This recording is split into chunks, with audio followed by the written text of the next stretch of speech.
this is the first question for today. PQ is the focal chord. Focal cord बोलने का मतलब है ये फोकस में से पास करती है. किसकी फोकल कॉर्ड है? y square is equal to 36x. तो जनरल इक्वेशन होती है y square is equal to 4ax. Comparison से 4a is equal to 36. So what is a from here? a is equals to 9. ठीक है. अब ये y square is equal to 36x है, तो ये पैराबोला कुछ ऐसे बना हुआ है, right handed parabola. This is x axis and this is a y axis. PQ इसमें कॉर्ड गिवन है, inclined at an acute angle लिखा हुआ है विद पॉजिटिव एक्सिस. तो ये वाला एंगल मतलब ये फोकस है, ये तो पता है हमें ये फोकस है, ठीक है. और फोकस के साथ एक एंगल बनता है थीटा, और ये वाला पॉइंट हो गया PQ. ठीक है, ये बात क्लियर है. अगर P का पैरामीटर T ले लें तो Q का पैरामीटर क्या आएगा? -1/t. एज यू नो कि ये दो पॉइंट्स, ये जो कॉर्ड है वो फोकस में से पास करती है, और फोकस के कोऑर्डिनेट्स होते हैं a,0 मतलब 9,0. सही है, ये बात क्लियर है यहाँ तक. PQ is a focal cord. P के पैरामीटर का और Q के पैरामीटर का जो प्रोडक्ट है वो -1 है, मतलब वो एक दूसरे का रेसिप्रोकल है नेगेटिव में. तो अगर P का जो पैरामीटर है वो T है, तो Q का हो गया -1/t. और हमें PQ की लेंथ यहाँ पे गिवन है 100. तो PQ का फॉर्मूला क्या होता है कैलकुलेट करने का? a into t plus 1/t का whole square is equal to 100 which is given in the statement.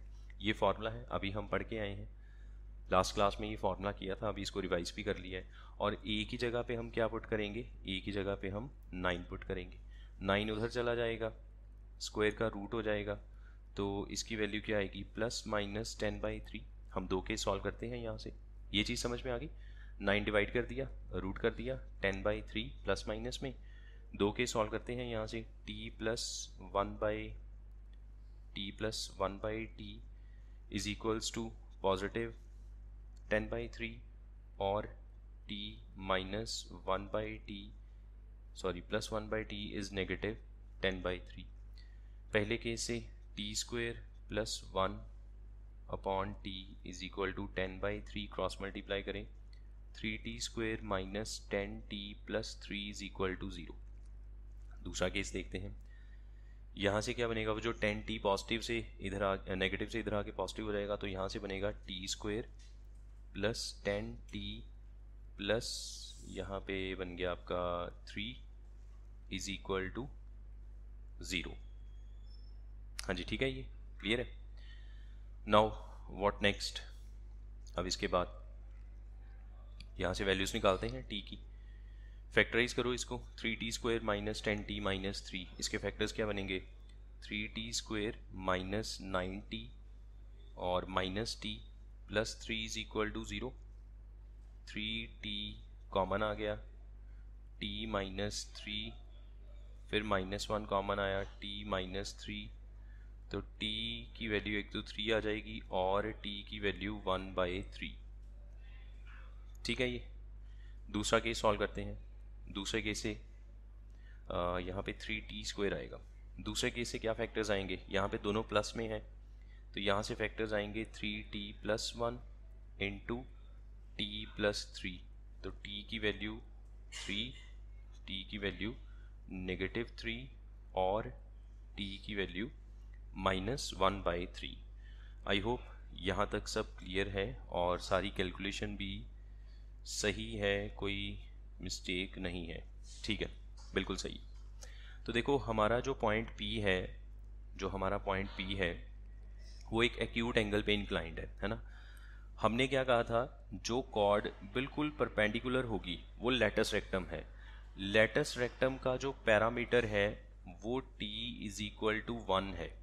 उसके आगे जो कर्व है उस पे t की वैल्यू हमेशा 1 से ज़्यादा होती है. तो आपके पास t की 4 वैल्यूज़ हैं. इन चारों वैल्यूज़ में से नेगेटिव वाली भी रिजेक्ट हो गई और 1/3 भी रिजेक्ट हो गया.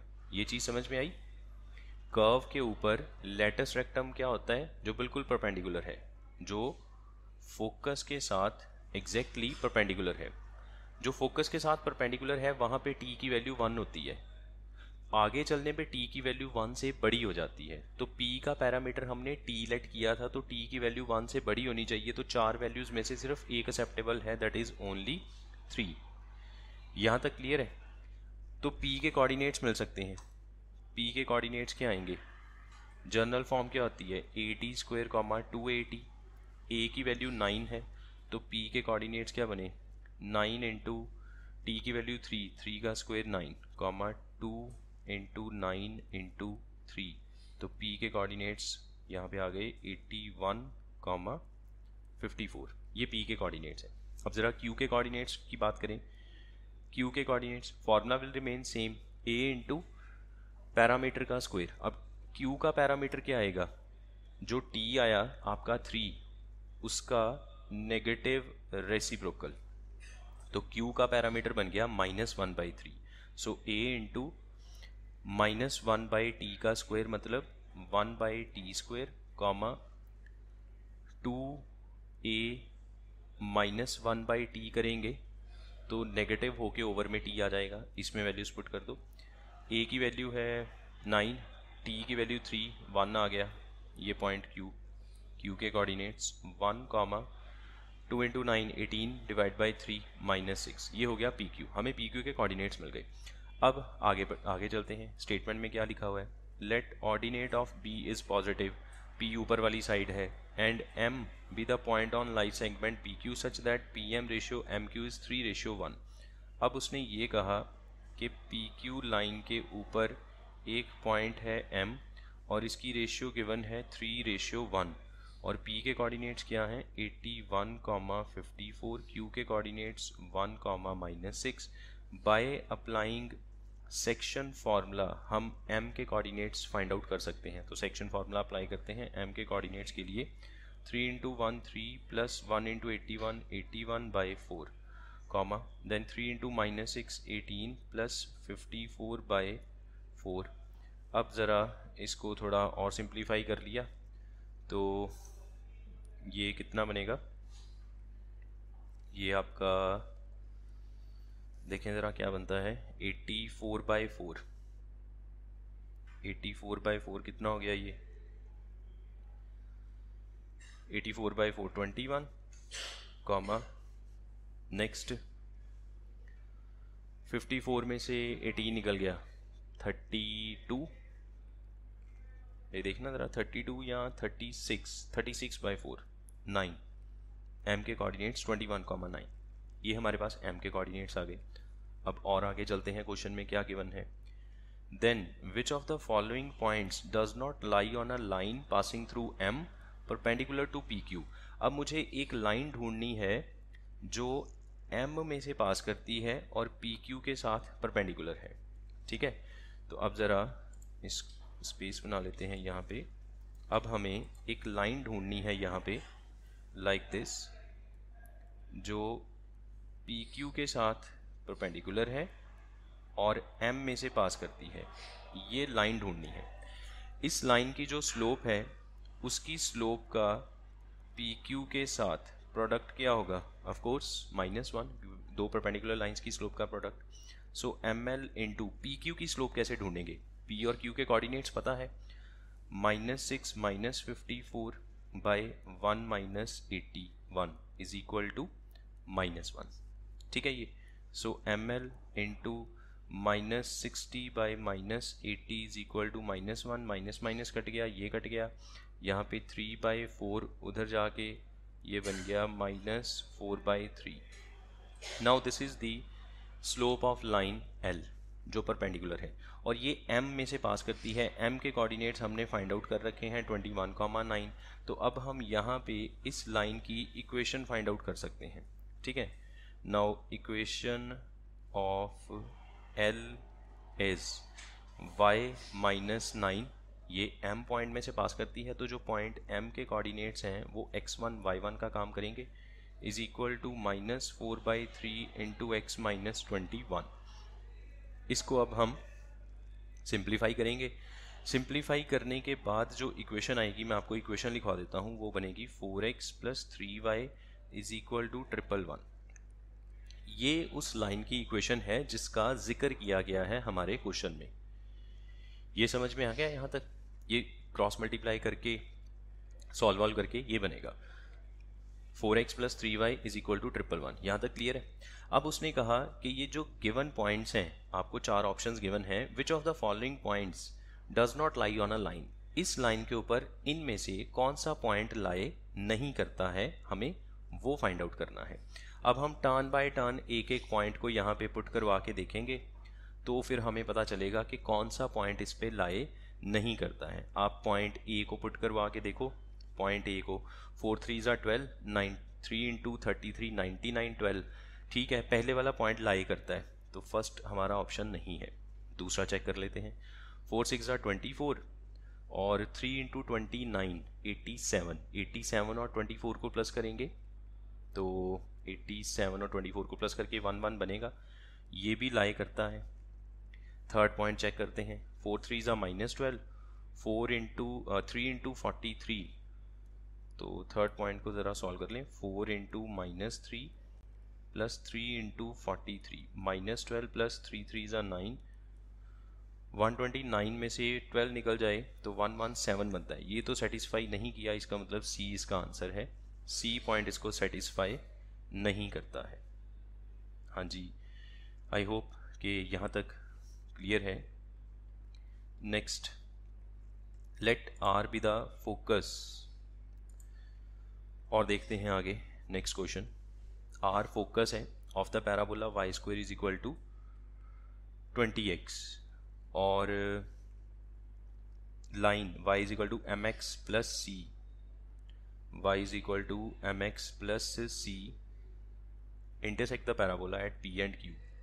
Let g be the centroid of triangle PQR. अच्छा, आप देखो इसमें पॉसिबिलिटीज़ ऐसे हैं कि जैसे ये हमारे पास पैराबोला गिवन है, दिस इज़ द पैराबोला, ये x एक्सिस और यहाँ पे y एक्सिस, r इसका फोकस, और इसको अगर मैं स्टैंडर्ड फॉर्म के साथ कंपेयर करूँ, सो y² = 4ax के साथ कंपेयर करो तो 4a की value 20, so a will B 5। इतनी बात तो समझ में आ गई। तो फोकस इसका 5,0 पे। अब हमारे पास क्या है, एक लाइन है y = mx + c, straight line है जो पैराबोला को 2 पॉइंट्स पे इंटरसेक्ट करती है p और q पे। अब p और q r में से पास करने वाली लाइन नहीं होगी, ये मत ड्रॉ करना। क्यों? क्योंकि अगर ये लाइन खुद इसमें से पास कर जाए तो पी क्यू आर ट्राइंगल का जो नाम लिया गया है वो ट्राइंगल कैसे बनेगा? 3 कोलिनियर पॉइंट से ट्राइंगल नहीं बनेगा। इसका मतलब क्या हो रहा है कि ये जो पी क्यू वाली लाइन है ये आर में से पास नहीं करेगी, ये कहीं और पास कर जाएगी। ये हो गई पी क्यू लाइन। इसको जब आपने आर के साथ ज्वाइन किया तो ट्राइंगल बना पी क्यू आर। इस ट्राइंगल का जो सेंट्रॉइड है दैट इज 10,10 और आपको ये कंडीशन गिवन है c - m = 6। अब हमें यहाँ से बाकी की जो वैल्यूज़ हैं वो फाइंड आउट कर लेनी है। बस फिर उसके लिए हम अब कैलकुलेशन करना शुरू करते हैं। अपनी कैलकुलेशन देखें ज़रा। फर्स्ट ऑफ ऑल, अगर मैं p के कोऑर्डिनेट्स को लेट कर लूँ, लेट इज से x1, y1, q के कोऑर्डिनेट्स x2, y2, और अगर आपसे पूछा जाए what is the centroid of triangle PQR, तो सिंपली आप कहोगे x कोऑर्डिनेट को प्लस करके 3 से डिवाइड कर दो, x1 + x2 + 5/3। ठीक है, तीसरा कोऑर्डिनेट 5 हो गया ना। फिर y कोऑर्डिनेट्स का प्लस कर लो, y1 + y2 + 0/3 and this centroid is equal to 10,10। अब यहाँ से हमारे पास कंपैरिजन से x1 x2 y1 y2 की फॉर्म में इक्वेशंस बन जाएंगी। x1 + x2 + 5 should be 30। Compare किया 3 को 10 के साथ, so x1 + x2 is equals to 25 and दूसरे वाला y1 + y2 + 0 लिखने की ज़रूरत नहीं है, दैट इज इक्वल्स टू 30। ये बन गई सेकेंड इक्वेशन, ये बन गई फर्स्ट इक्वेशन। हाँ जी, यहाँ तक क्लियर है? ठीक है। अब देखो हम इन इक्वेशंस को कैसे यूज़ करेंगे। अब उसने ये कहा कि हमारे पास एक लाइन है, line L, y = mx + c, और एक हमारे पास क्वाड्रेटिक दूसरी है, क्या कहते हैं, पैराबोला है Y square is equal to 20x, जो पैराबोला की इक्वेशन है। मैं दो कर्व्स को इंटरसेक्ट करवा के इनका पॉइंट ऑफ इंटरसेक्शन ढूंढना चाहता हूं, तो बहुत सिंपल है, दोनों कर्व्स को एलिमिनेशन से सॉल्व करेंगे। ठीक है, यहाँ से मेरे पास x की वैल्यू क्या आएगी, यहाँ से x की value y minus C by M is equal to x, ये x की वैल्यू है। इसको हम कहाँ पुट करेंगे, पुट इन पैराबोला। इसको पैराबोला की इक्वेशन में पुट करो, Y square is equals to 20 into X की वैल्यू। और हाँ, यहाँ पे c भी निकल सकता है। देखो आपको ये गिवन है ना, c minus M is equal to 6, तो मैं यहाँ से c भी निकाल लेता हूँ। c minus M is equal to 6, c is equals to 6 plus m, ये c की वैल्यू है। अब यहाँ पे आ जाओ, y माइनस c की जगह पे 6 plus m divide by m like this. ठीक है, अब इसको हम क्रॉस मल्टीप्लाई करेंगे तो m ऊपर चला जाएगा, वाई स्क्वेयर इंटू एम मतलब m इंटू वाई स्क्वेयर, फिर यहाँ पे is equal to 20y minus 120 minus 20m। सारी टर्म्स को एक तरफ ले आओ, m into Y square minus 20y plus 20m plus 120 is equals to 0। अगर आप ध्यान से देखो तो ये y की फॉर्म में क्वाड्रेटिक बन गई, यहाँ से y की दो वैल्यूज आएंगी। ठीक है, अब इस चीज़ को सुनना ज़रा और इस चीज़ को समझना। जब हम दो कर्व्स को आपस में इंटरसेक्ट करवाते हैं तो इंटरसेक्ट करवाने से मान लो ये x की क्वाड्रेटिक बनती, तो यहाँ से मुझे x की दो वैल्यूज़ मिलती। एक वैल्यू x1 को रिप्रेजेंट करती, that is a x coordinate of p, दूसरी वैल्यू x2 को रिप्रेजेंट करती, that is a x coordinate of q। इतनी बात समझ में आ गई। अगर ये y की फॉर्म में क्वाड्रेटिक बनी है तो y की दो वैल्यूज आएंगी, एक वैल्यू रिप्रेजेंट करेगी y कोऑर्डिनेट ऑफ p, दूसरी वैल्यू रिप्रेजेंट करेगी y कोऑर्डिनेट ऑफ q। ठीक है, तो इसकी जो दो रूट्स आएंगी, इसकी अब दो रूट्स निकलेंगी, that is y1 and y2, और ये रूट्स क्या रिप्रेजेंट करेंगी, y coordinates of point of intersection p and q। ये चीज समझ में आ गई। तो सम ऑफ कोऑर्डिनेट्स का फॉर्मूला क्या होता है, सम ऑफ रूट्स का formula sorry, minus B by 2a। In this case what is minus B, y का जो कॉफिशिएंट है, तो minus minus 20 plus 20 over a क्या है यहाँ पे, y स्क्वायर का coefficient 2 into m। And what is this y1 plus y2, y1 plus y2 तो आपने फाइंड आउट कर लिया था पहले ही, दैट इज 30। तो यहाँ पे 30 पुट कर दो, 30 इंटू, अच्छा ये कट हो गया, यहाँ पे कितना रह गया, 30 is equal to 10 by m। So what is m from here, 1/3। ठीक है, ये m की वैल्यू 1/3। अब इस वैल्यू की हेल्प से आपको c मिल जाएगा, क्योंकि c क्या था, 6 प्लस m। ठीक है, यहाँ तक समझ में आ गया। Sorry, minus B by 2a नहीं होता, माइनस बी बाई a होता है, यहीं पे गलती हो रही थी।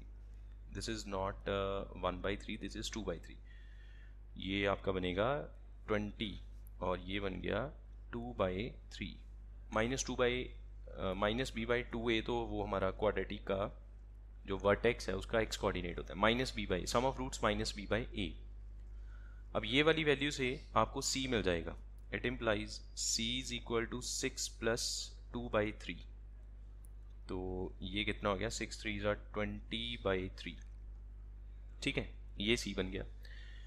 m और c की हेल्प से आपकी ये जो इक्वेशन है ये पूरी हो जाएगी, ये वाली जो थर्ड इक्वेशन है।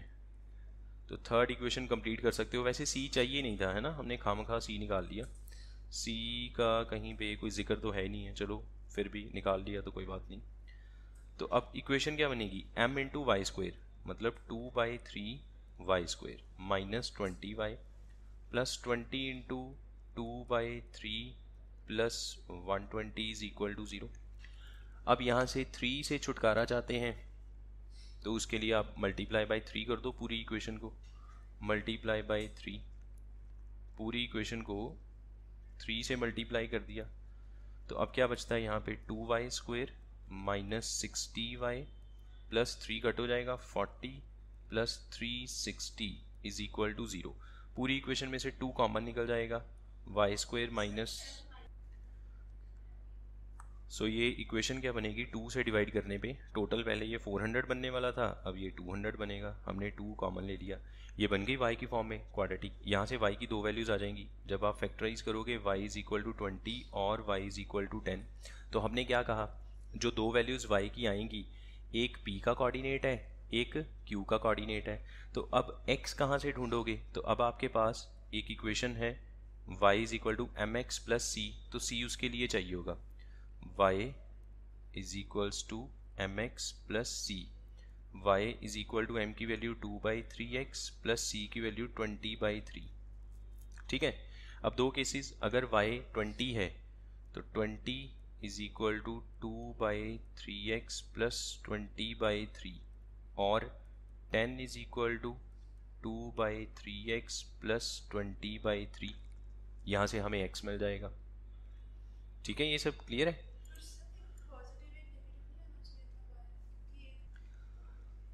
हाँ, यहाँ पर एक क्वेश्चन राइज होता है कि y नेगेटिव नहीं होना चाहिए था, q जो है वो तो 4th क्वाड्रेंट में है। तो हमने पहले बोला है, जो हमने डायग्राम बनाया वो तो रफ डायग्राम है, हमने डायग्राम ऐसे बनाया PQ, सही है। PQ इज़ अ कॉर्ड जो पैराबोला को 2 जगह पे कट करती है, तो PQ ऐसे भी हो सकता है, दिस कैन बी PQ, दोनों ही पॉजिटिव हो गए। हमें तो ये करना है कि जो कॉर्ड है उसके दोनों एंड्स को आपने आर के साथ ज्वाइन करवा देना है। एक लाइन है जो 2 पॉइंट्स पे कट करती है, वो लाइन ऐसे भी हो सकती है लाइन, क्या पता दोनों y कोऑर्डिनेट नेगेटिव आ जाए। वो लाइन ऐसे भी हो सकती है, क्या पता एक y कोऑर्डिनेट नेगेटिव आए, एक y कोऑर्डिनेट पॉजिटिव आए। तो बेसिकली हमने जो डायग्राम ड्रॉ किया था वो तो वैसे ही रफ डायग्राम था समझने के लिए, कैलकुलेशन करने के बाद पता चला कि डायग्राम ऐसे बनेगा, दोनों ही y कोऑर्डिनेट पॉजिटिव हैं। तो जो लाइन है y is equal to M X plus C, वो लाइन कुछ ऐसे है जो पैराबोला को 2 जगह पे कट करती है, p और q पे, दोनों फर्स्ट क्वाड्रेंट में आ गए क्योंकि दोनों का y पॉजिटिव आ गया। ठीक है, ये क्लियर है यहाँ तक। तो डायग्राम पे ध्यान मत दो, कैलकुलेशन पे ध्यान दो, जो कैलकुलेशन करके आया वो सही है। अब यहाँ से x क्या निकलेगा, अब कैलकुलेट कर लेते हैं। 3 से इसको मल्टीप्लाई कर दिया तो ये बन गया 60 माइनस 20, 40/2, तो x is equal to 20। First case से x 20 और सेकंड केस से 20, इसको अगर 3 से करेंगे तो 30 में से 20 10 रह गया, तो x की वैल्यू आएगी 5। ठीक है, ये क्लियर है। सो दैट मीन्स एक कोऑर्डिनेट हो गए 20,20 और जो दूसरे कोऑर्डिनेट है वो बन गए 5,10। यहाँ तक समझ में आया सभी को, कोई डाउट तो नहीं है। अब हमें क्या फाइंड आउट करना है, we need to find PQ, PQ की लेंथ।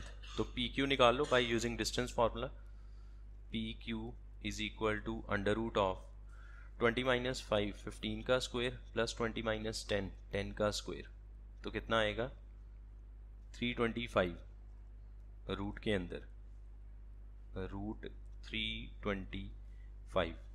यहाँ पे ना स्क्वायर मिसिंग है, PQ स्क्वायर स्टेटमेंट ही करना, then PQ square is 325, root हटा दिया 325 इसका आंसर।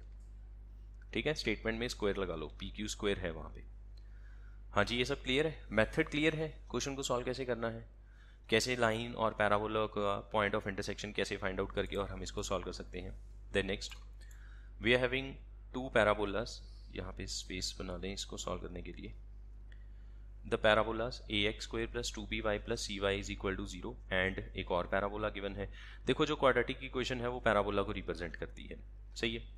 ये 2 पैराबोलास इंटरसेक्ट करते हैं एक line y is equal to 1 के ऊपर। a b c d e f ये सारे पॉजिटिव रियल नंबर्स हैं और a b c GP में हैं। देन तो क्या होगा, ऑप्शंस गिवन है आपको, a b c, हमें GP में क्या गिवन है a b c, तो यहीं से ही एक इक्वेशन बना लेते हैं कि अगर ए बी सी GP में है तो मिडल का square is equals to first into third, ये बना के रख लिया हमने। अब चलते हैं, अच्छा यहाँ से B क्या होगा, B will be root AC। अब जो आपको पहला पैराबोला गिवन है, parabola 1, that is ax square plus 2 into B की जगह पे root A C X plus C Y equals to 0। हाँ जी, ये क्लियर है। इसको हम किसी तरह से परफेक्ट क्वाड्रेटिक परफेक्ट स्क्वायर में कन्वर्ट कर सकते हैं। थोड़ा सा दिमाग लगाएं ज़रा, क्या ये परफेक्ट स्क्वायर में कन्वर्ट किया जा सकता है? हमें जो इक्वेशन गिवन है वो x की फॉर्म में क्वाड्रेटिक है, एंड एज यू नो जब x की फॉर्म में क्वाड्रेटिक है तो अपवर्ड पैराबोला बनेगा। अब ये पैराबोला एक line y is equal to 1 को कट करता है, कहीं पे भी y इज इक्वल टू 1 को कट करता है, तो मैंने y की जगह 1 पुट कर दिया। ये बनेगा ax square plus 2 root A C X plus C into 1 is equal to 0। अब इसको अगर हम परफेक्ट स्क्वायर में कन्वर्ट करें तो ये ऐसे परफेक्ट स्क्वायर बन गया। तो यहाँ से x की वैल्यू क्या आएगी? Minus root C by root A. इसका मतलब जो पॉइंट ऑफ इंटरसेक्शन है वो यहाँ पे कहीं पे y की जगह पे तो 1 है, x की जगह पे क्या आएगा? माइनस सी बाय रूट ए। ये पॉइंट ऑफ इंटरसेक्शन है किसका? ये जो लाइन गिवन है y इज इक्वल टू 1 और पहला पैराबोला। ये चीज़ समझ में आ गई? अब दूसरा पैराबोला भी y इज इक्वल टू 1 को भी कट करता है और पहले पैराबोला को भी कट करता है। सो दैट मीन्स जो दूसरा पैराबोला है वो भी इसी पॉइंट में से पास करेगा। और ये पॉइंट के कोऑर्डिनेट्स क्या हैं? ये जो पॉइंट है इसका मतलब ये हुआ कि minus root C by root A comma 1 lies on parabola 2। क्योंकि हमें ये दिया जाता है दो पैराबोलाज आपस में कट करते हैं एक लाइन के ऊपर y इज इक्वल टू 1, तो y इज इक्वल टू 1 तो दोनों में ही आएगा। x कोऑर्डिनेट क्या होगा? पहले वाले से x कोऑर्डिनेट निकाल के अब ये वाले पॉइंट को हम सेकंड पैराबोला में पुट करेंगे। सेकंड पैराबोला की इक्वेशन क्या है? dx square plus 2ex plus F Y is equal to 0। इसमें अब हमने ये वाला पॉइंट पुट करना है, तो d इंटू ये x का स्क्वायर करो c by A plus 2 into तो ये बन गया minus 2e root C by root A plus F is equal to 0। Y की जगह 1 कर दिया। अब रूट ए को रैशनलाइज अगर मैं कर लूँ यहाँ पे रूट ए से ऊपर नीचे मल्टीप्लाई करके, तो ये बन जाएगा D C A minus 2e root A C by A plus F is equal to 0। ठीक है, अब यहाँ तक क्लियर है? हमने बेसिकली क्या किया? रूट ए से ऊपर नीचे मल्टीप्लाई कर दिया और f के साथ भी हमने a बाय ए लिख लिया। ऐसा करने से क्या हुआ? हमने पूरी इक्वेशन को a से मल्टीप्लाई किया तो सबके नीचे जो a है वो कट हो गया। यहाँ तक क्लियर हो गया? नाउ नेक्स्ट ये क्या बनेगा? डी सी माइनस 2e, और ध्यान से देखो ये तो आपका बन जाता है b क्योंकि root A C is b plus F A is equal to 0। इसको हमने ऐसे लिख लिया D C plus F A is equal to 2EB। तो एक रिजल्ट यहाँ से ये निकलता है कि डी सी ई बी और एफ ए ये ए पी में है, क्योंकि ए पी की कंडीशन होती है व्हेनेवर टर्म्स जो हैं वो फर्स्ट और थर्ड का सम मिडल का डबल वो बन रहा है यहाँ पे, लेकिन हमें ऑप्शंस में ऐसा नज़र नहीं आ रहा। फिर हमने देखा यहाँ पे D के ओवर में A लिखा हुआ है C और D पार्ट में। A पार्ट तो यहाँ पे मिस हो गया ना, ये तो बन ही नहीं रहा किसी तरह से। B पार्ट भी नहीं बन रहा। GP वाली कंडीशन तो है ही नहीं यहाँ पे, GP वाली कंडीशन तो बनती नज़र ही नहीं आ रही। C पार्ट भी रिजेक्ट हो गया, बचा अल्टीमेटली D पार्ट, वही आंसर है। अब वो बना देते हैं कैसे? हम चाहते हैं C हट जाए नीचे A आ जाए, तो हमने इसको AC से डिवाइड कर दिया। AC से डिवाइड करने पे ओवर में AC plus F A over A C is equal to 2EB over A C. ठीक है, फिर यहाँ पे देखो ये C कट गया, ये A कट गया, और जो AC है AC बेसिकली ये वाला जो नीचे AC लिखा ये B स्क्वायर है, B स्क्वायर ने B को कट कर दिया। तो अल्टीमेटली इक्वेशन क्या बनी? D by A plus F by C is equal to 2 into E by B. अब ये तीन टर्म्स इस पैटर्न में लिखी हैं, तो इसका क्या मतलब है? इसका मतलब है D by A first term है, मिडल पे आएगा ई बाई बी और लास्ट पे आएगा एफ बाई सी। ये टर्म्स किस में बन गई, ए पी में, और वही हमारा इसमें डी ऑप्शन है। देखो फर्स्ट और सेकंड ऑप्शन तो वैसे ही कट गया था, क्योंकि हमारे पास जो इक्वेशन बनती नज़र आई लास्ट में वो प्लस फॉर्म में है, प्लस फॉर्म में इक्वेशन ए पी की होती है, तो फर्स्ट और सेकंड पार्ट तो वैसे ही कट गया। और थर्ड पार्ट में तो D by A, E by B, F by C GP में है, तो जीपी तो बनती ही नहीं है, यहाँ पे डी ऑप्शन ही बचता था। बस उसको किसी तरीके से अगर नहीं भी प्रूफ हो रहा तो कोई प्रॉब्लम नहीं, हमें ऑप्शंस को देख के पता चल रहा है कि यही वाला इसका ऑप्शन है। Then next, if equation of parabola whose vertex is at, जो आपको गिवन है 5,4 और आपने क्या बताना है, डायरेक्ट्रिक्स भी गिवन है उसका, ये भी सही है, और उसकी इक्वेशन भी गिवन है पैराबोला की। अब बताओ a plus B plus C plus D plus E क्या है। तो इसमें हम क्या करेंगे, बहुत सिंपली पैराबोला की इक्वेशन निकाल के उसको कंपेयर कर देंगे। फ्लैट क्वेश्चन है, कुछ भी नहीं इसमें करना है, सीधा सीधा क्वेश्चन है। देखो हमने क्या स्टडी कर रखा है कि पैराबोला के ऊपर कोई भी एक पॉइंट x, y, उसका अच्छा वर्टेक्स गिवन है यहाँ पे, ये कोई भी हमने ऐसे बना लिया, ये वर्टेक्स हो गया 5,4 और यहाँ पे इसका फोकस और ये इसका directrix, this is directrix 3x plus Y minus 29। Focus के कोऑर्डिनेट्स मान लो alpha comma beta. Now this is not a standard parabola, अगर ये स्टैंडर्ड होता तो वर्टेक्स तो 0, 0 पे होना था, वर्टेक्स तो 5,4 पे है। पैराबोला कैसे कहीं और है, वैसे हमने शेप ऐसी बनाई है। अब आप मुझे ये बताओ कि अगर मुझे फोकस चाहिए हो, फोकस, तो मुझे पता है कि ये वाला जो पॉइंट होता है, लेट अस से ये वाला पॉइंट है M, लेट अस से, ठीक है। अब मुझे ये पता है वर्टेक्स से जितना दूर फोकस है उतना ही पीछे डायरेक्ट्रिक्स है। दैट मीन्स कि V किसका मिड पॉइंट है, M और F का। हम ऐसा सोच सकते हैं, इस चीज़ को हम मतलब कैसे कर सकते हैं, V से एक परपेंडिकुलर आया जो पॉइंट M पे जाके मीट करता है लाइन को। अब मुझे उस परपेंडिकुलर के कोऑर्डिनेट्स चाहिए, मुझे M के कोऑर्डिनेट्स चाहिए। M के कोऑर्डिनेट्स मान लो कुछ भी H, K, M के कोऑर्डिनेट्स, ठीक है। अब ये कैसे निकलेंगे, तो रूल क्या होता है इसका निकालने का, रूल क्या होता है, याद है ये फॉर्मूला, याद है कि नहीं, फॉर्मूला याद नहीं है। फॉर्मूला क्या होता है, जहाँ से परपेंडिकुलर आएगा और जहाँ पे आके गिरेगा उन दोनों के कोऑर्डिनेट्स का difference h-5 is equal to k-4।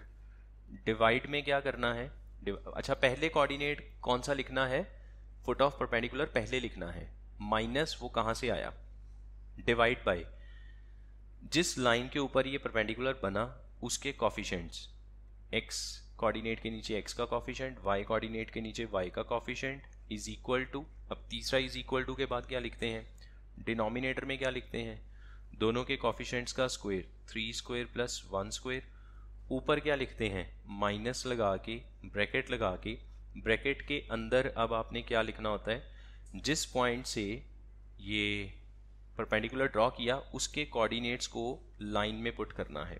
तो 3 × 5 प्लस 4 माइनस 29, ये हमने फाइंड आउट किया तो था उसमें, इमेज वाले क्वेश्चन में भी किया था और उसमें भी किया था, foot of perpendicular straight lines में ये फॉर्मूला पढ़ रखा है हमने, ठीक है। ये स्ट्रेट लाइन में हमने ये वाला फॉर्मूला किया हुआ है, अगर आप देखेंगे तो आपको बड़े ध्यान से नज़र आ जाएगा, फुट ऑफ परपेंडिकुलर का भी और इमेज निकालने का फॉर्मूला दोनों किए हैं हमने। ये फुट ऑफ परपेंडिकुलर का फॉर्मूला है। यहाँ से अब हमारे पास h और k आ जाएगा, h-5/3 k-4/1 लिखने की ज़रूरत नहीं है, 3 5 15 प्लस 4, ये हो गया आपका 19 में से 29 निकल गया, तो -10 बाहर वाला 10 और इक्वल टू में 1 रह गया। तो टर्न बाय टर्न अगर हम कंपेयर करेंगे, h की वैल्यू 8 आएगी एंड k की वैल्यू 4 आएगी। तो हमारे पास मिड पॉइंट के मिड पॉइंट के नहीं, m के कोऑर्डिनेट्स मिल गए 8,4। अब मुझे चाहिए फोकस f, तो वो निकालने के लिए हमने क्या कहा, v is mid point of mf। तो अब v के coordinates 5,4 and that is equal to mf का मिड पॉइंट। मिड पॉइंट कैसे निकलेगा, 8 plus alpha by 2 comma 4 plus beta by 2। Comparison से आपका अल्फ़ा आ जाएगा 2 5 ज़ा 10 में से 8 निकल गया, अल्फ़ा इज़ 2। फिर कंपेयर किया, 2 4 ज़ा 8 में से 4 निकल गया, बीटा इज़ 4, बीटा की वैल्यू 4। हाँ जी, ये क्लियर है, अल्फ़ा 2 और बीटा 4। तो अब हमें फोकस पता चल गया 2,4।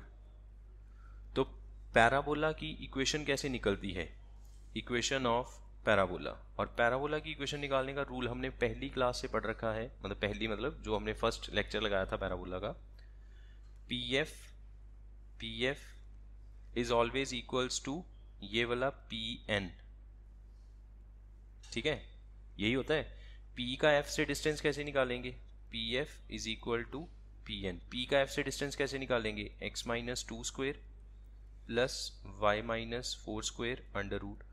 और p का लाइन से डिस्टेंस कैसे निकालेंगे, बड़ा सिंपल रूल है, p के कोऑर्डिनेट्स को डायरेक्ट्रिक्स में पुट करो, तो x की जगह x, y की जगह y, वो तो ऑलरेडी है, 3x plus Y minus 29 mod over में रूट के अंदर कॉफिशेंट्स का स्क्वायर, 3 स्क्वायर प्लस 1 स्क्वायर। ये बन गई पैराबोला की इक्वेशन। अब इसको थोड़ा सिंप्लीफाई करेंगे, सिंप्लीफाई करने के लिए हमें स्क्वेयरिंग करनी पड़ेगी, ठीक है। This is called a analytical approach to the conic section में, जो ये हमने रेगुलर क्लास में भी पढ़ा था।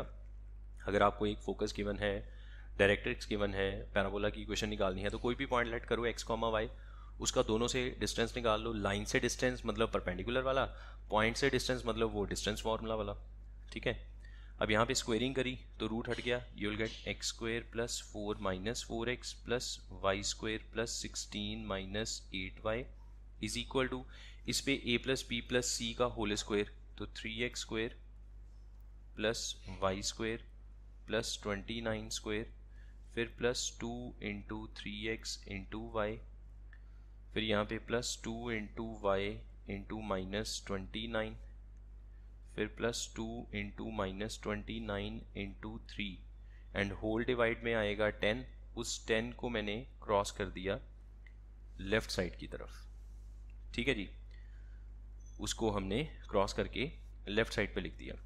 अब इस पूरी इक्वेशन को सॉल्व करने के बाद जो आंसर बनेगा, मैं आपको आंसर लिखवा देता हूँ, x square plus 9y square minus 6xy, common लेके कट कुट करके जो लाइक टर्म्स हैं उनको कंबाइन करके ये सब इसका आंसर बनेगा, -711 is equal to 0।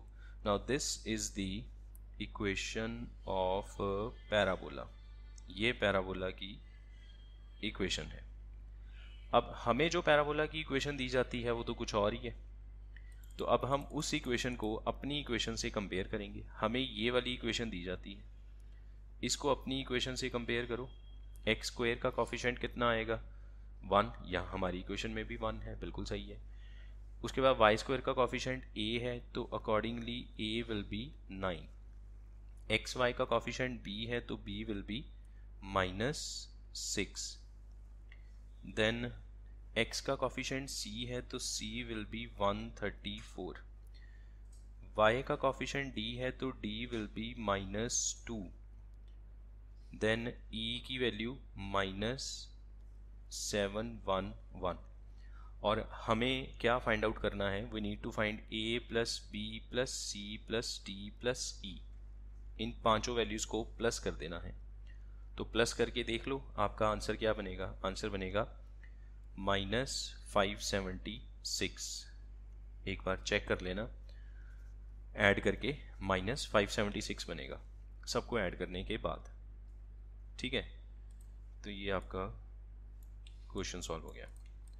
Now next, in this case we have given x is equal to 2t and y is equals to t square by 3। S focus है, B कोई भी एक पॉइंट है on axis of conic such that SA perpendicular BA and A is a point on conic, K is the ordinate of centroid, मतलब जो triangle बना उसका centroid होगा, उसका जो y कोऑर्डिनेट है that is called a ordinate, वो है k की लिमिट निकालो t टेंड्स टू 1 पे, ठीक है। तो पहले तो k ढूंढना पड़ेगा, तभी उस पर लिमिट लगाएंगे। पहले तो हम देखें हम अपना पैराबोला कैसे बनाएंगे। हमें गिवन है x is equals to 2t, so what is t from here, x by 2, and y is equal to T square by 3, तो y is equal to 1 by 3 into T का square, X square by 4, so 12y is equal to X square, ये बन गया X square is equal to 12y। ये किस form को match करता है, X square is equal to 4ay, so a कितना हुआ यहाँ से 3। ये कौन सा पैराबोला है, दिस इज अपवर्ड पैराबोला, ये अपवर्ड पैराबोला है, ठीक है। यहाँ तक क्लियर हो गया। तो अब हम एक अपवर्ड पैराबोला ड्रॉ कर लेते हैं यहाँ पे, और ये स्टैंडर्ड पैराबोला है, X square is equal to 4ay standard parabola है, समथिंग लाइक दिस, ये एक्स एक्सिस, ये वाई एक्सिस। फोकस कहाँ पे होता है इसका, 0, a, वो s 0, 3 पे, ये s हो गया। अब देखो कैसे लिखा है उसने लिखा है s is a point on focus, ठीक है, हमने लगा दिया।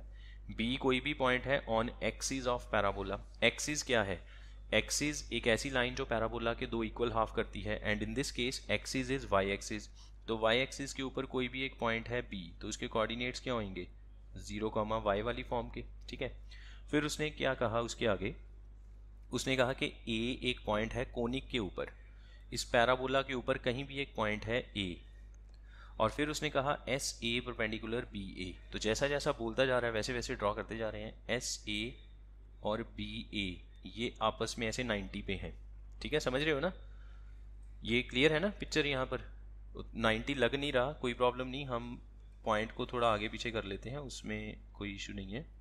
अगर आपको 90 नहीं लग रहा, लड़े से यहाँ पे पॉइंट है बी, तो रहेगा तो 0, y वाली फॉर्म में, और ए पॉइंट को थोड़ा नीचे लगा लेते हैं, मान लो यहाँ लगा लिया पॉइंट ए, ये हो गया एस से, ये हो गया ए बी, और ये दोनों परपेंडिकुलर हैं आपस में। और ए क्या है, A is a point on parabola, ठीक है।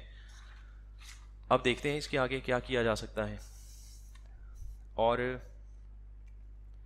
जो ए के कोऑर्डिनेट्स हैं, ए के कोऑर्डिनेट्स वो हम लेट कर सकते हैं किस फॉर्म में, ए के कोऑर्डिनेट्स किस फॉर्म में लेट किए जाएंगे, एक्स और वाई की फॉर्म में, वो तो गिवन ही है हमें, ये देखो X 2t Y T square by 3, सोचने की ज़रूरत ही नहीं है, 2t टी स्क्वेयर बाई 3, ये जर्नल कोऑर्डिनेट्स हैं, इन्हीं से तो पैराबोला बना है।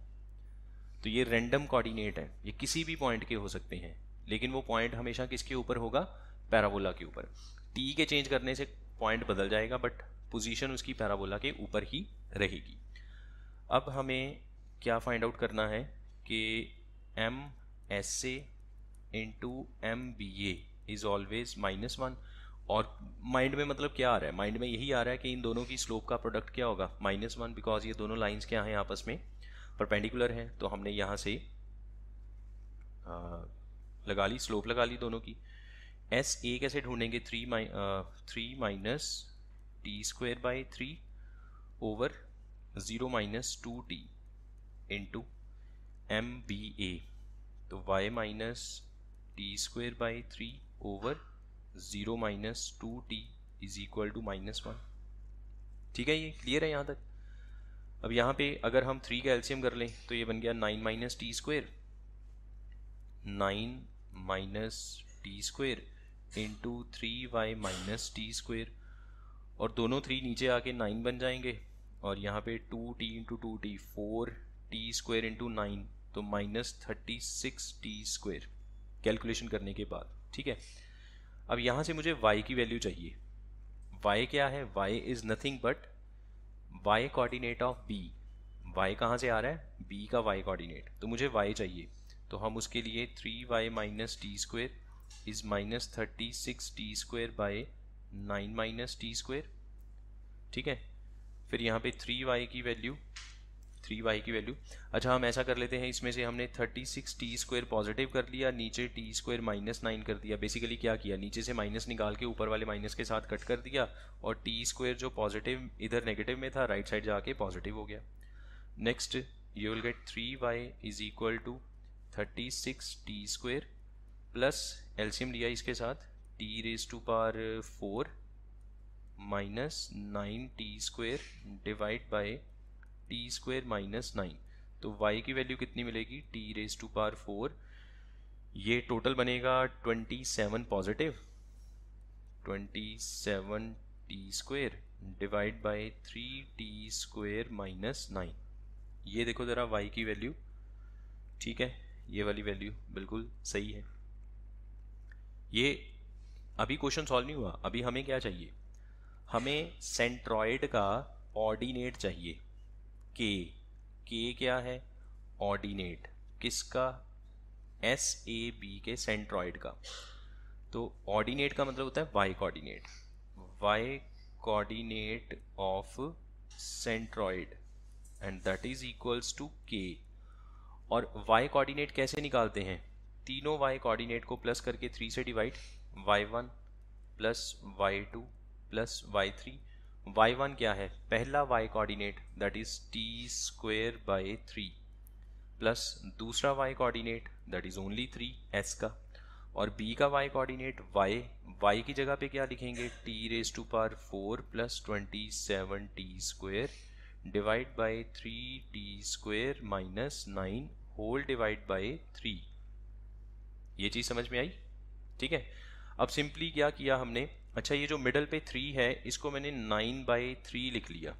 ऐसा करने से 3 कॉमन आ गया, वो नीचे वाले 3 के साथ आ गया, तो यहाँ पे बन गया 9, यहाँ पे 9 बन गया। ये चीज़ समझ में आई, पूरा 3 कॉमन आया डिनोमिनेटर में से।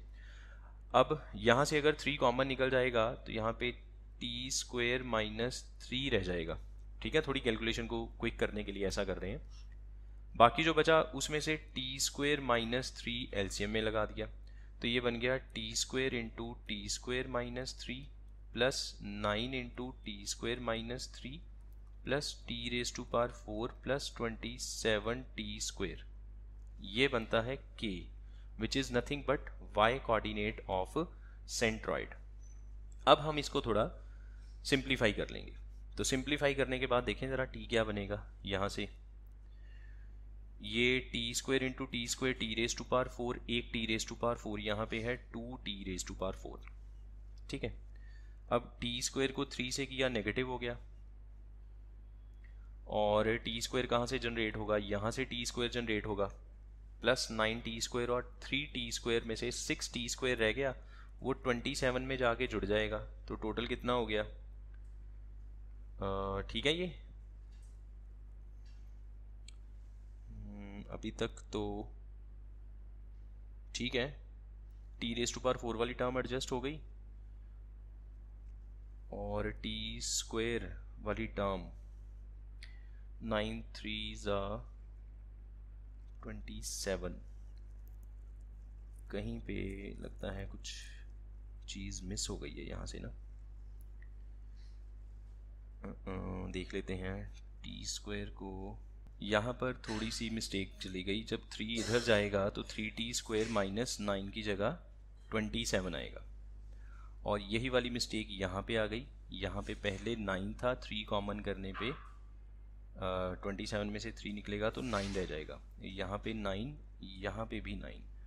अब करते हैं ज़रा एक बार दोबारा, तो t² into t² t⁴ double हो गया, ठीक है। t² को 9 से किया, और यहाँ से t² को 9 से किया, वो कट हो गया, ये भी सही है। तो t² वाली टर्म सिर्फ एक ही बचेगी, और 9 9 81 divide by 9 into t² -3। So this will be the value of k।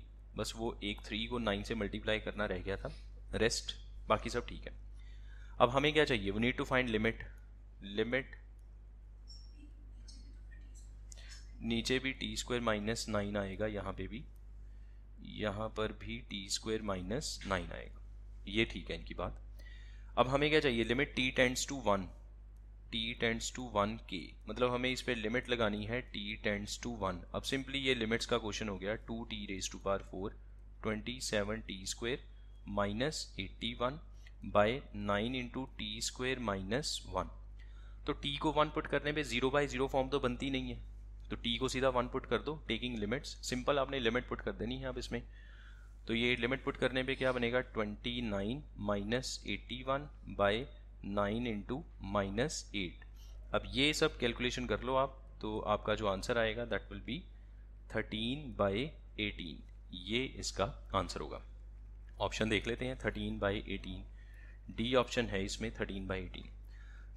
सो देखो आप क्वेश्चंस में क्या देख रहे हो, एनालाइज क्या कर रहे हो।